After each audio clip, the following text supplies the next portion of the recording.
সুবর্ণ জয়ন্তী পালিত হল গীতা আশ্রম অবৈতনিক বিদ্যাদান কেন্দ্রে। দীর্ঘ অর্ধ শতাব্দী জুড়ে এলাকার দুস্থ ছাত্রছাত্রীদের বিনামূল্যে শিক্ষাদান করে আসছে গীতা আশ্রম অবৈতনিক বিদ্যাদান কেন্দ্র। 1975 সালে পরমারাধ্য প্রভুজির হাত ধরে প্রতিষ্ঠা পায় বাঁকুড়ার গঙ্গাজল ঘাটের রণভওয়ালে এই গীতা আশ্রম। সুনিবিড় তরুছায়ায় এক শান্ত স্নিগ্ধ পরিবেশে দুস্থ ছাত্রছাত্রীদের পাঠদান করে আসছে গীতা আশ্রম। রবিবার এই অবৈতনিক বিদ্যাদান কেন্দ্রের সুবর্ণ জয়ন্তী উদযাপিত হয়। এদিন পরমারাধ্য প্রভুজির হাত ধরে প্রদীপ প্রজ্বলনের মাধ্যমে অনুষ্ঠানের শুভ সূচনা ঘটে। সারা দিন ব্যাপী চলতে থাকে নানান অনুষ্ঠান। রবিবারের এই অনুষ্ঠান যেন নবীন পুরাতনের এক মিলন ক্ষেত্র হয়ে উঠেছিল, ছাত্রছাত্রী নবীন প্রবীণ সকলের উপস্থিতির মাধ্যমে।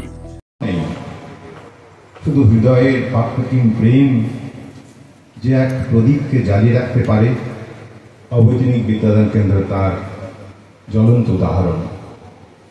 Love is the ultimate goal of life.